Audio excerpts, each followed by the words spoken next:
የቀይ ባህር ወታደራዊ ልምምድና የጅቡቲ ወደ አረቦች መሳብ። ሰላም ጤና ይስጥልን። የተወደዳችሁ የኢትዮጵያ ሪፖርተር ዩቲዩብ ቻናል ቤተሰቦች ወቅታዊና ትኩስ መረጃዎች በፍጥነት እንዲደርሷችሁ የኢትዮጵያ ሪፖርተር ዩቲዩብ ቻናል ቤተሰብ በመሆን ላይክ፣ ሰብስክራይብ እና ሼር እንድታደርጉ እያስታወስን የሰዓቱን ትንታኔ የቀይ ባህር ወታደራዊ ልምምድና የጅቡቲ ወደ አረቦች መሳብ በሚል ርዕስ ይዘን ቀርበናል። አብራችሁን ቆዩ። እንደ አውሮፓውያን አቆጣጠር በጃንዋሪ 2020 ግብፅና ሳውዲ አረቢያ ሞርጋን 16 የሚል የኮድ ስያሜ የሰጡትን የጋራ የጦር ልምምድ ማድረጋቸው ይነገራል። በግብፅ የቀይ ባህር የውሃ ክልል የተደረገ የባህር ኃይል ወታደራዊ ልምምድ እንደነበረ በጊዜው የተዘገበ ሲሆን ሁለቱ አገሮች በቀይ ባህር ድንበራቸው በደሴቶች ይገባኛል ከመወዛገብ ወጥተው ወደ ወታደራዊ ትብብር መዞራቸው ጎልቶ ሲነገርም ነበር። እንደ አውሮፓውያን አቆጣጠር በግንቦት 2024 ደግሞ ሬድ ዌቭ 7 የሚል ስም የጠሩትን ተመሳሳይ የባህር ኃይል የጦር ልምምድ በጋራ ማካሄዳቸውም ተዘግቧል። ይሄኛው ዙር ወታደራዊ ስልጠናና ልምምድ ግን ከሁለቱ ሀገሮች በተጨማሪ 3 ሀገራትን ያካተተ ሆኖ ነበር የመጣው። በሳውዲ የቀይ ባህር ክልል ላይ በተሰናዳው በሬድ ዌቭ 7 ወታደራዊ ልምምድ ዮርዳኖስ፣ የመንና ጅቡቲ ተጨምረውም ነበር። ወታደራዊ ትርኢቱም ለቀናት የቀጠለ እንደነበር በጊዜው ተዘግቧል። ይህን በቀይ ባህር ክልል ወታደራዊ ልምምድ የማድረግ እንቅስቃሴ አጠናክረው የገፉበት ሳውዲና ግብፅ እነሆ ዘንድሮም ሬድ ዌቭ 8 ብለው ሲደግሙት ታይተዋል። ሳውዲ ጅዳ ከተማ አቅራቢያ በቀይ ባህር ላይ የተካሄደው የዘንድሮ የባህር ኃይል ወታደራዊ ልምምድም ከማክሰኞ ህዳር 2 እስከ ሐሙስ ህዳር 4 ቀን 2018 ዓ.ም መከናወኑ ተገልጿል። ከአምናው የዘንድሮ አድማሱ መስፋቱ የተነገረም ሲሆን ዮርዳኖስ፣ የመንና ጅቡቲ እንዳሉ ሆነው ሱዳን ታክላበታለች ተብሏል። የተሳታፊ አገሮችን ቁጥር ወደ 6 ያደረሰው የሳውዲና የግብፅ ዌቭ 8 ወታደራዊ ልምምድ ከፓኪስታንና ከሞሪታንያ ጭምር በታዛቢነት ልዑካንን የጋበዘም ሆኗል። ይህንኑ ሰሞነኛ ወታደራዊ ልምምድ በተመለከተ የዘገቡ አንዳንድ የመገናኛ ብዙሃን ሁኔታው ወደ ወታደራዊ ማህበር ወይም ህብረት መፍጠር እያመራ ይሆን ወይ የሚል ጥያቄን ሲያነሱ ተስተውሏል። የአረብ ሊግ በሚል ግብፅና የባህረ ሰላጤው አገሮች ቀይ ባህርን ተሻግረው ሶማሊያን፣ ጅቡቲንና ኤርትራን ጭምር ወደ ተጽዕኖ ክበባቸው ሲያስገቡ እንደኖሩት ሁሉ አሁንም በወታደራዊ ትብብርና በወታደራዊ ልምምድ ስም የአፍሪካ ቀንድ አገሮችን የመሳብ አካሄድ አረቦቹ አጠናክረዋል የሚል መላምትም እየተሰጠ ነው።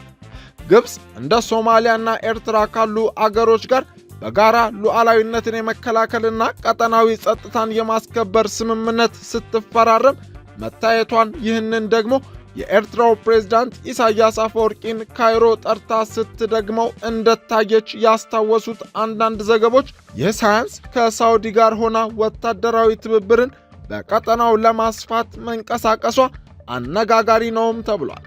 የቀይ ባህር ፎረምና ካውንስል እየተባለ እንደ ኢትዮጵያ ያሉ አገሮችን ከአባልነት ያገለለ ማህበር ግብፅና ሳውዲ መፍጠራቸው ሳያንስ በወታደራዊ ትብብር ስም በቀጠናው አዲስ እንቅስቃሴ መጀመራቸው ከተለያየ አቅጣጫ ብዙ እየተባለበት ይገኛል። የኢትዮጵያ ባለስልጣናት ግን በቀጠናው ለውጭ ሀያላን በቀላሉ የሚጠመዱ መንግስታት እስካሉ ድረስ ከሩቅም ከቅርብም የሚመጡ ጉልበተኞች የአፍሪካ ቀንድ አገሮችን በኢኮኖሚም ሆነ በፖለቲካ ተጽዕኖ ስር መክተታቸው እንደሚቀጥል ነው የሚናገሩት። ይህን ደግሞ ውጭ ጉዳይ ሚኒስትሩ ከሰሞኑን በድጋሜ አጽንኦት ሲሰጡበት ተደምጠዋል። ሆርን ሪቪው የጥናት ተቋም ከአዲስ አበባ ዩኒቨርሲቲ ጋር በመተባበር ባካሄደው የኢትዮጵያን የቀይ ባህር ጥያቄ በተመለከተ የውይይት መድረክ ላይ ሰፊ ገለጻ ያቀረቡት የውጭ ጉዳይ ሚኒስትሩ ዶክተር ጌዲዮን ጢሞቴዎስ ጥያቄው ሊቆም ብቻ ሳይሆን ሊዘገይም የማይችል የመሆኑን ጉዳይ በማስረገጥ ተናግረዋል። ይህንን በቀናነት ሊታይ የሚገባው ጥያቄ እንደ ኤርትራ ያሉ ሀገሮች በአሉታዊ መንገድ እንደተቀበሉት የጠቀሱት ሚኒስትሩ በዚህ የተነሳም ትንኮሳና የእጅ አዙር ግጭት በኢትዮጵያ ላይ መክፈታቸውን ጠቁመዋል። ኢትዮጵያ በሆደ ሰፊነትና በታጋሽነት ነገሮችን ማስኬድ እንደመረጠች፣ ነገር ግን ነገሮች ተባብሶና ከቁጥጥር ውጭ ሆነው በቀጠናው የባሰ ሁኔታ እንዳይፈጠር ዓለም አቀፉ ማህበረሰብ ጉዳዩን እንዲዳኝና የኢትዮጵያን ጥያቄ በሰላም እንዲመለስ የንግግር መድረክ ከሁሉም ጋር እንዲመቻች ጥሪ አቅርበዋል። የአፍሪካ ቀንድን የሁሉም ተጎራባች ሀገሮች የጋራ ዕጣ ፈንታና መተሳሰሪያ መድረክ ብለው የገለጹት ዶክተር ጌዲዮን ከኤርትራ ሕዝብ ጋር ደግሞ ኢትዮጵያውያን የማይነጣጠሉ ወንድማማቾች መሆናቸውን በመግለጽ ለጋራ ልማት መተባበር እንደሚያዋጣ ተናግረዋል። ከሰሞኑ በግብፅ ምክትል ጠቅላይ ሚኒስትር መሐመድ ፋቲ ሙሳ የሚመራ የልዑካን ቡድን ወደ ጅቡቲ መምጣቱም ትኩረት የሳበ ጉዳይ ሆኗል። የግብፅ ልዑክ ከጅቡቲ ከፍተኛ ባለሥልጣናት ጋር ባደረገው ንግግርም አዲስ ወደብ በመገንባት የግብፅ ኩባንያዎች መሳተፍ የሚችሉበት ስምምነት ላይ መድረሱ ከፍተኛ ትኩረትን የሳበ ሆኗል። ግብፅ በግርግር ኢትዮጵያ አፍንጫ ስር እግር ማሳረፊያ አገኘች የሚለው ጉዳይ ብዙ ኢትዮጵያውያንን በአንክሮ እንዲከታተሉት ያደረገ ርዕሰ ጉዳይም ሆኗል። በሆርን ሪቪው ድረገጽ ላይ ከሰሞኑ ኤኒው ማሪታይም ፍሮንት ኢጂፕትስ ስትራቴጂክ ፑሽ ኢንቱ ጅቡቲ በሚል ርዕስ በአቶ ማህደር ነሲቡ የተጻፈ አንድ ጽሑፍ የግብጾችን ወደ ጅቡቲ የማተኮር ጉዳይ በጥልቀት መርምሯል። በጅቡቲ የወደብና ነፃ የንግድ ቀጠና ማስፋፊያ ግብጾች ለመስራት መስማማታቸው 20 ሜጋዋት የሚያመነጭ የፀሐይ ኃይል ማመንጫ ለመትከል ማቀዳቸውም ሆነ በባህር ትራንስፖርትና አገልግሎት ዘርፍ ለመተባበር መፈለጋቸው ታስቦበት የሚደረግ ጅቡቲን ወደ ራሳቸው ተጽዕኖ ክበብ የማስገባት ጥረት መሆኑንም ጽሑፉ ጠቁሟል።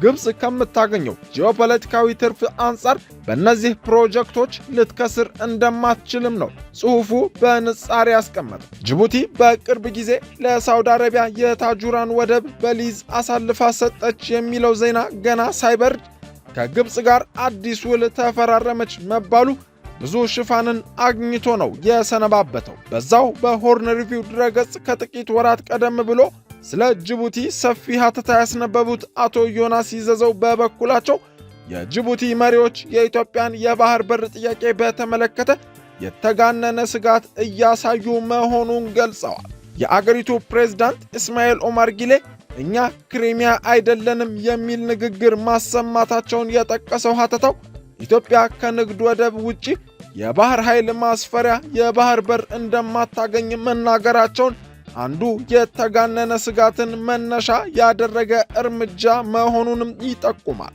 ጅቡቲ ብቻዋን የአሜሪካ፣ የፈረንሳይ፣ የቻይና፣ የጃፓን፣ የእንግሊዝ፣ የጣሊያን፣ የህንድ፣ የሩሲያ፣ የሳውዲ አረቢያን ጨምሮ የበርካታ ሀገሮችን የባህር ኃይል መርከቦች ያስጠለለች ሀገር ሆና ሳለ የሉዓላዊነት ስጋት ያልፈጠረባት፣ ነገር ግን ደግሞ ኢትዮጵያ የባህር ኃይል የማሰፍርበት ቦታ ይሰጠኝ ስትል የሉዓላዊነት አደጋ የሚሆንባት ለምንድን ነው በማለትም ጠጠር ያለ ጥያቄን ያቀርባል። ኢትዮጵያ 95 በመቶ የወጪና ገቢ ንግድ ሸቀጧን በጅቡቲ እያሳለፈች ለጅቡቲ የሉዓላዊነት ስጋት የምትሆንባት አንዳችም አመክንዮ እንደሌለም ነው በጽሑፉ የተገለጸው። የሶማሊላንዱ ሀያሲ ጉሌድ ዩሱፍ ኢዳን በቅርቡ እንደከተበው ደግሞ ዋና የኢኮኖሚ ገቢውን ለኢትዮጵያ በሚያቀርበው የወደብ አገልግሎት ላይ የመሰረተው እንደ ጅቡቲ ያለ ሀገር የኢትዮጵያን የባህር በር ጉዳይ በተመለከተ በሚፈጠር ማንኛውም አይነት የፖሊሲ ለውጥ መደንገጡ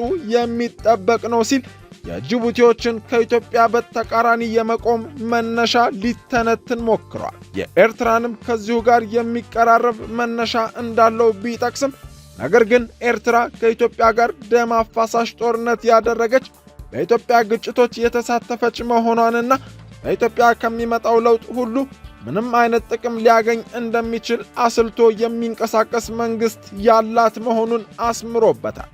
እንደ ኤርትራ፣ ጅቡቲም ሆነ ሶማሊያ ያሉ ሀገሮች በኢትዮጵያ ጥያቄ ስጋት ቢገባቸው የሚጠበቅ መሆኑን የጠቆሙት አንጋፋው ዲፕሎማት ጥሩነህ ዜና አገሮቹ ለኢትዮጵያ የሚሰጡት አጸፋ በኢትዮጵያ የመጣ ለውጥን ብቻ የተከተለ ነው ብለው እንደማይቀበሉት ግን ጅቡቲን ምሳሌ አድርገው ተናግረዋል። ሳውዲና ግብፅ ሬድዌቭ ወታደራዊ ልምምድ ብለው በየዓመቱ የጋራ የጦር ልምምድ የጀመሩት እንደ አውሮፓውያን አቆጣጠር ከ2018 ጀምሮ እንደሆነ የገለጹት የሁለቱ አገሮች ወታደራዊ ባለስልጣናት ይህንን ማስቀጠል ያስፈለገው ደግሞ በቀይ ባህር ቀጠና አስተማማኝ ሰላምና መረጋጋትን ለመፍጠር እንደሆነ መግለጻቸው ተዘግቧል።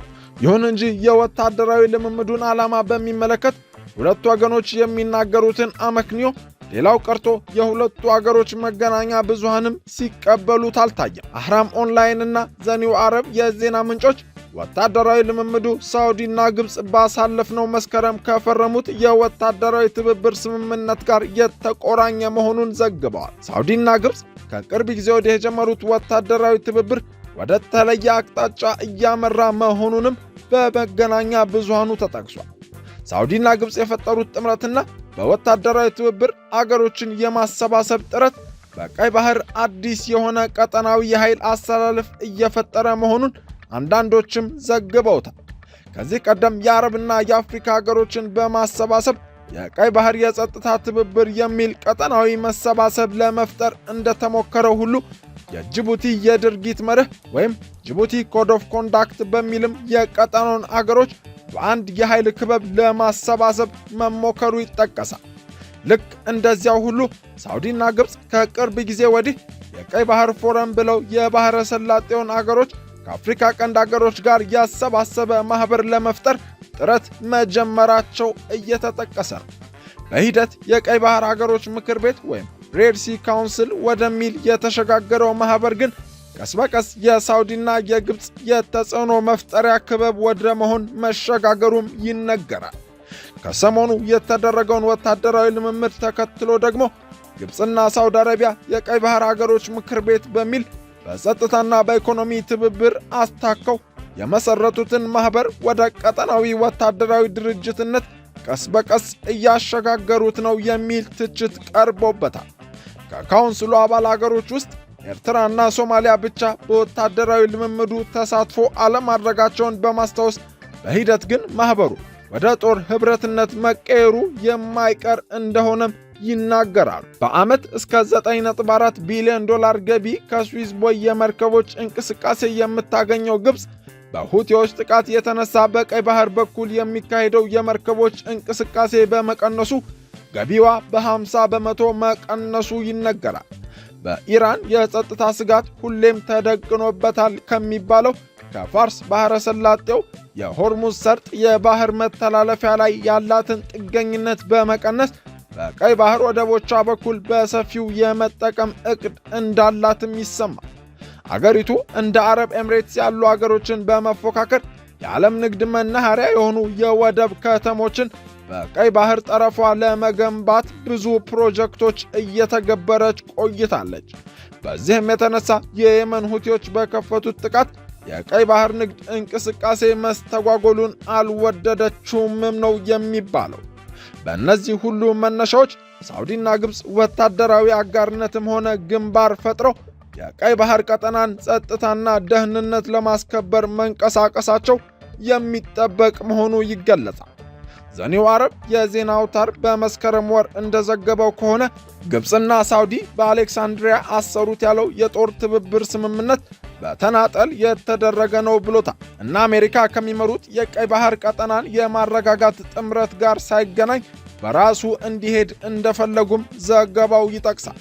ይህ የሁለቱ አገሮች የጦር አጋርነት ደግሞ በሂደት የቀይ ባህር ተጋሪ አገሮች ማህበር አባላትን ወደ መቀላቀል ማደጉን ነው ይኸው የዜና ምንጭ ከሰሞኑ ደግሞ የዘገበው። ሳውዲና ግብፅ አሁን የቀይ ባህር ተጋሪ አገሮች ማህበርን ከመምራት ይልቅ ወደ ጦር አጋርነት የተሸጋገረ ህብረትን ወደ መፍጠር ተሸጋግረዋል ሲልም የዜና ምንጩ አክሎ አብራርቷል።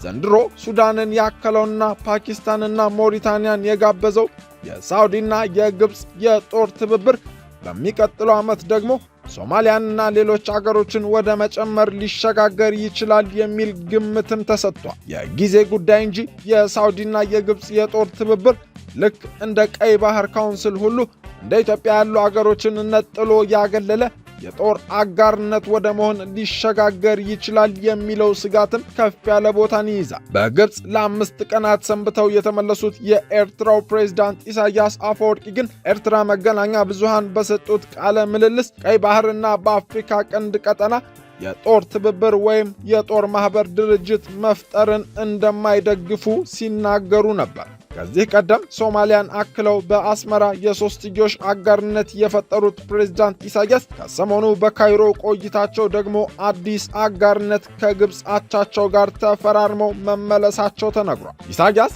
ይህም ቢሆን ግን አጋርነቱ ወደ ጦር ድርጅት መፍጠር ወይም ወደ ቀጠናዊ የጦር ማህበር መመስረት መሄድ እንደሌለበት ነው የተናገሩት። ይህ ግን ከልባቸው ይሁን የታወቀ ነገር የለም። ውድ የኢትዮጵያ ሪፖርተር ዩቲዩብ ቻናል ተከታታዮች የሰዓቱ ትንታኔ ያደመጣችሁትን ይመስል ነበር። ወቅታዊና ትኩስ መረጃዎች በፍጥነት እንዲደርሷችሁ የዩቲዩብ ቻናላችን ቤተሰብ በመሆን ላይክ፣ ሰብስክራይብ እና ሼር እንድታደርጉ እናስታውሳለን። መልካም ጊዜ